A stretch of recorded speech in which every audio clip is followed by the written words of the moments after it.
So this video is going to be about lines and writing the equations of lines. So the first thing that you need to get an equation of a line is you need to find the slope. How do you go about finding the slope? Well, that is really dependent upon what you have given to you in that particular problem. Okay? First way is if you're given 2 points, or if you're given the picture of the graph or something along those lines. Okay? We can find the slope by subtracting the y's over subtracting the x's. We can find the slope by finding the rise over the run from 2 points, from one point to another, which is the change in y over the change in x. Or we are given the rate of change in a particular problem, that is the slope. Okay? Remembering the fact that any given point on the Cartesian coordinate plane is in the form x comma y, not y comma x, horizontals comma verticals. Okay? So that's one way to go about finding the slope of a line. Another way to go about finding the slope is if you're given the equation. If you're given the equation of a line and it's not solved for y, then you need to solve it for y. Because once you solve it for y, then this m value, the coefficient of the x term, is the slope. Okay? So that's the two ways to go about finding the slope. After that, once you have found the slope, then the next thing that you need is you need a point somewhere on the line. Okay? That will be given to you in the problem. We will tell you we want it to go through this specific point. Okay? So that's going to be in the problem. What you're going to do then is with that, so you're going to have an x comma y from that. You're going to have the slope from step number 1. And what you're going to do then is you're going to plug those values into y equals mx plus b. So you're going to have the x part of your point there. You're going to have the y part of your point there. And you're going to have the slope that you found right there. Okay? You're going to take all those. Now you've got 3 of the 4 things that you need. The only one that you don't have yet is this b value. So you're going to solve that for b. Okay? So you're going to get b. You're going to have the slope from number 1. And then what you're going to do is, in the last step, you're going to determine which of the equations you want your answer to be in. Okay? Now, if we want it to be in slope-intercept form, then we're going to say, yep, put it in y equals mx plus b form. And let me bring this back down a little bit. Okay? And so then your final answer would look like y equals 3x plus 4, for example. Okay? So that would be your final answer there. Okay? That's slope-intercept form. Y equals mx plus b, slope-intercept form. If we ask you to put it in what's called standard form, that's a more higher level math type of form because it comes with some conditions. The first condition is that there are no fractions or decimals.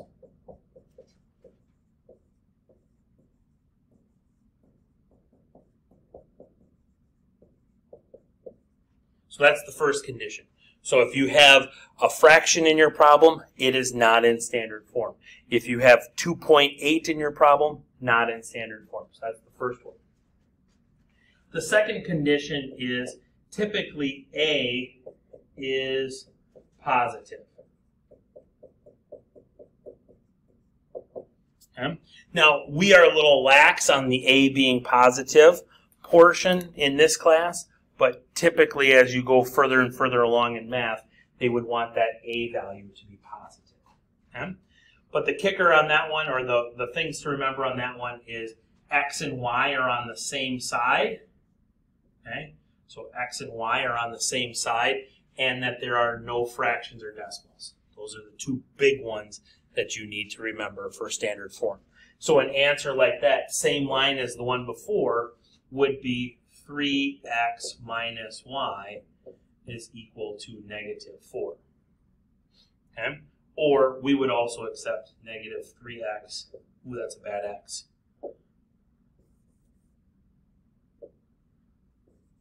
Negative 3x plus y equals 4. Okay? Where x and y are on the same side. No fractions. 1, 2, 3. There was an issue with the intercom this summer, so they're fixing it. So we might get a couple of testings, 1, 2, and 3s coming through. I'm not going to stop the video anymore because it's getting old, because that's about the 4th time I would have had to stop the video for it.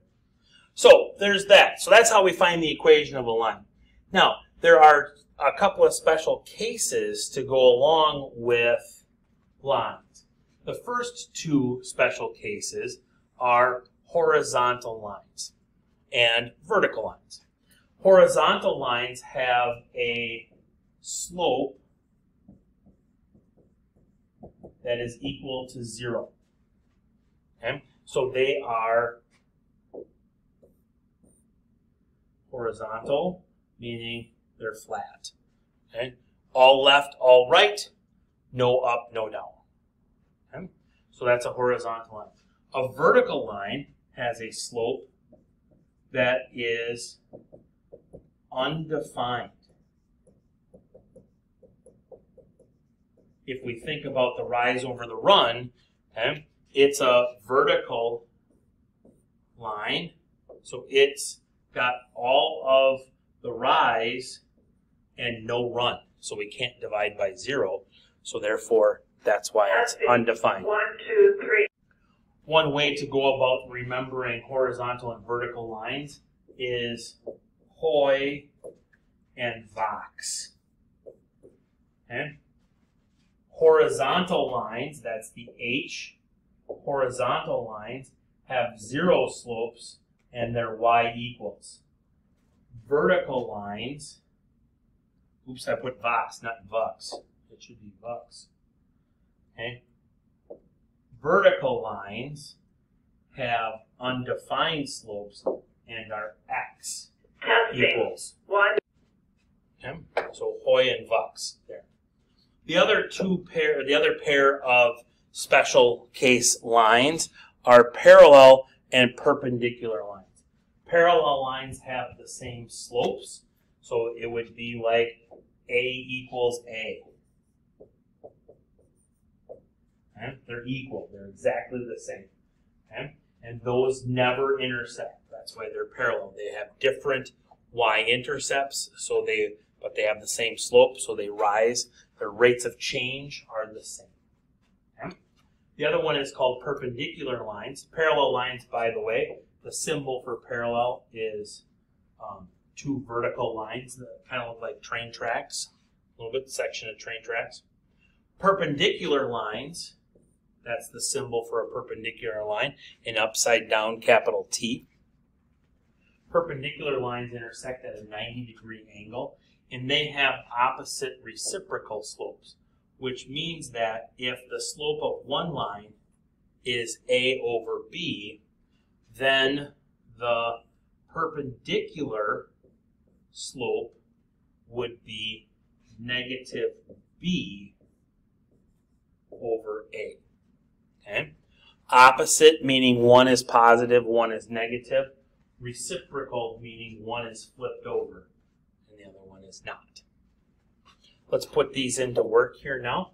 We want to find the equation of the line through those 2 points. Well, if we work our steps that we had from the first slide, the first thing we've got to do is we've got to find the slope.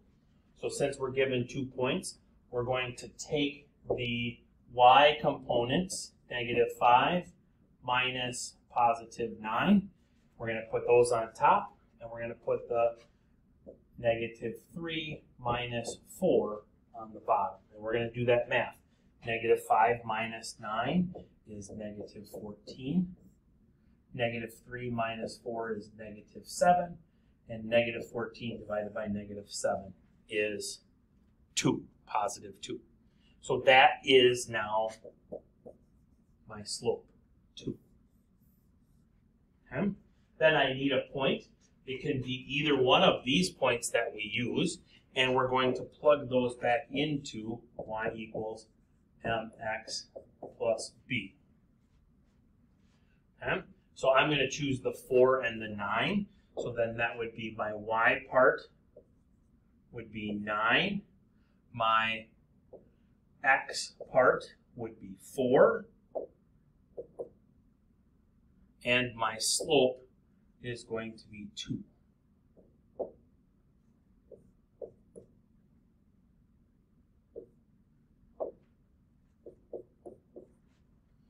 And then we just do that math.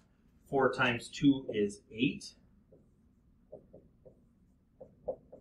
Subtract 8 from both sides, and we get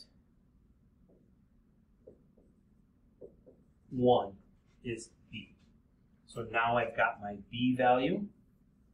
I've got my slope, my m value. So my final answer here would be y equals 2 is my slope, x plus 1. If I wanted to put that in standard form, that could be negative 2x plus y equals 1. No fractions, no decimals, x and y on the same side. Or positive 2x minus y equals negative 1. Okay? This one wasn't specific, didn't tell me which ones I had to put it into. So there are my possible answers. Typically, if we don't give you a specific one to put it in, then we're going to say put it in y equals mx plus b form. That's the one that we typically want as our final answer. One more equation. Find the equation of a line through that point and perpendicular to this point. So once again, the first thing we've got to do is we've got to find the slope. But now I need to find the slope of that line. So I'm going to take 3x minus 5y equaling 15, and I'm going to find the slope of it.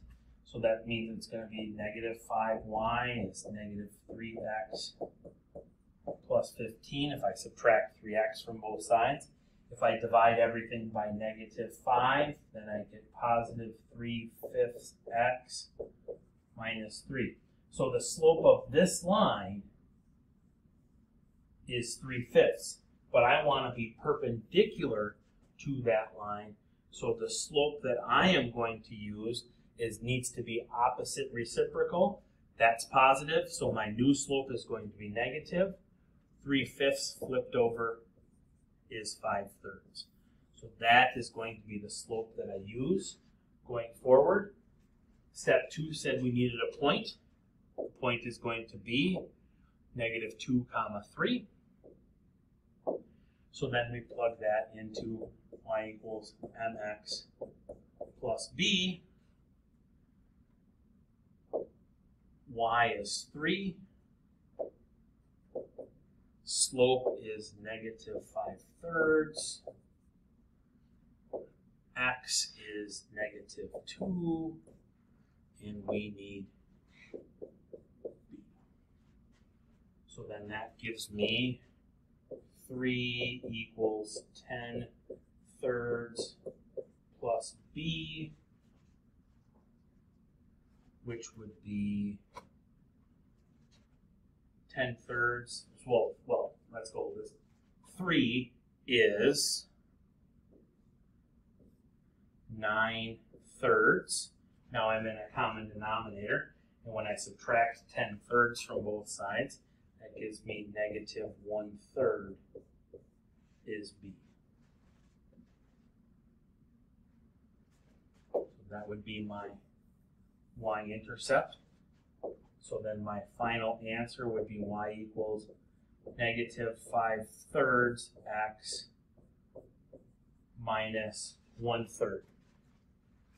Now, if I wanted to put that one into standard form, I would have to get rid of the fractions, which means I would have to multiply everything by 3. So then that would give me 3y equals negative 5x minus 1, and then get everything on the same side. So then that would be 5x plus 3y equals negative 1. And those two would be my two possible answers for that one. That concludes this video.